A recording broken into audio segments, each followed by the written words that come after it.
அனைவருக்கும் வணக்கம். இன்றைக்கி ரொம்ப ஹெல்தியான முருங்கைக்கீரை சூப் எப்படி செய்யலான்னு பார்க்கலாம் வாங்க. நான் முருங்கைக்கீரை கொஞ்சம் எடுத்திருக்கேன், வெள்ளை பூண்டு தோல் உரித்து எடுத்து வச்சுருக்கேன், மிளகு, சின்ன வெங்காயம், ஜீரகம் எடுத்திருக்கேன். நான் ஒரு 4 பேருக்கு செய்கிற அளவு தான் எடுத்திருக்கேன். நீங்கள் உங்கள் வீட்டில் எத்தனை பேர் இருக்கீங்கன்னு பார்த்து கணக்கு பண்ணிவிட்டு அதுக்கு தகுந்த மாதிரி கீரை, தண்ணி எல்லாமே வச்சுக்கோங்க. நான் ஒரு பாத்திரத்தில் தண்ணி நல்லா கொதிக்க விட்டுருக்கேன்.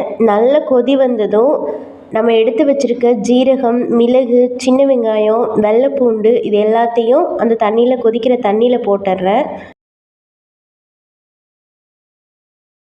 இப்போது நல்லா தண்ணி கொதித்து அந்த தண்ணியோட கலரே நல்லா சேஞ்ச் ஆயிடுச்சு. இந்த நேரத்தில் அந்த முருங்கைக்கீரையை நம்ம இதில் சேர்த்துக்கலாம். சேர்த்துட்டு ரொம்ப நேரம் முருங்கைக்கீரை வேக விடாமல் கொஞ்ச நேரத்துலையே இறக்கிடணும். ஏன்னா வெந்து கெட்டது முருங்கை, வேகாமல் கெட்டது அகத்தின்னு சொல்லுவாங்க. முருங்கைக்கீரை ரொம்ப நேரம் வந்துச்சுன்னா அதோட சத்தெல்லாம் போயிடும். அதனால் ஏற்கனவே நம்ம தண்ணி நல்லா கொதிச்சதுக்கு அப்புறம் தான் அந்த கீரை போட்டிருக்கோம். இதுலேயே அந்த ஹீட்லேயே வெந்திருக்கும். உடனே ஸ்டவ்வை ஆஃப் பண்ணிடுங்க.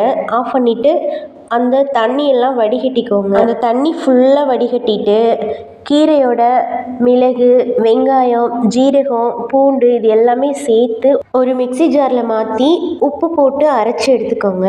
எடுத்துகிட்டு நம்ம அரைச்சி வச்சுருக்க கீரையோட நம்ம ஏற்கனவே வடிகட்டி வச்சுருக்கோம் இல்லையா, அந்த தண்ணியை சேர்த்துக்கோங்க. சூடாக இருக்கும். அந்த தண்ணியை சேர்த்து கலந்து வச்சிட்டோன்னா கீரை சூப் ரெடி. இது அப்படியே அரை சூடோடு சாப்பிடும்போது நல்லா இதமாக இருக்கும், நல்லாயிருக்கும். அந்த மிளகோட காரம், ஜீரகத்தோட வாசனையில் நம்ம குடிச்சிடலாம். சின்ன பிள்ளைங்களுக்கும் கொடுக்கலாம். இரத்த சோகை இருக்கவங்களுக்கு, இர்ரெகுலர் பீரியட்ஸ் இருக்கவங்களுக்கு இது எல்லாமே ரொம்ப ஹெல்த்தியான ஒரு சூப் தான் கீரை சூப், முருங்கைக்கீரை சூப்பு. யாருமே முருங்கைக்கீரையை தனியாக ஏதோ குழம்புல செஞ்சாலோ சாம்பார் வச்சாலோ கீரை பொரியல் செஞ்சாலும் அதிகமாக யாரும் சாப்பிட மாட்டாங்க. இந்த மாதிரி சூப் செஞ்சு கொஞ்சம் சூடாக கொஞ்சம் காரமாக குடிக்கும்போது நல்லாயிருக்கும்.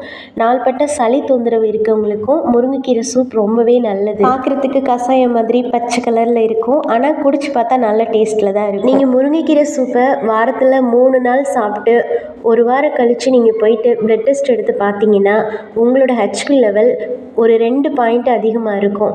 இது நான் சும்மா சொல்லலை, என்னோடய அனுபவத்தில் தான் சொல்கிறேன். எனக்கு இந்த மாதிரி ப்ளட் லெவல் கம்மியாக இருந்தது, ஹெச்பி லெவல் கம்மியாக இருந்துச்சு.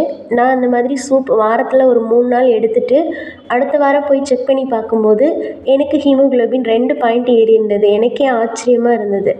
நீங்கள் தேவையில்லாமல் மெடிசன் எடுத்துக்கிறதுக்கு இந்த மாதிரி இயற்கையாக கிடைக்கிற முருங்கைக்கீரையை ட்ரை பண்ணி பாருங்கள். ரொம்ப நாளாக முடி கொட்டுறவங்களுக்கு இந்த சூப் எடுத்துகிட்டு பாருங்கள். உங்களுக்கு முடி கொட்டுறது எல்லாமே குறைஞ்சிருக்கும். கண் பார்வை நல்லா தெளிவாக இருக்கும்.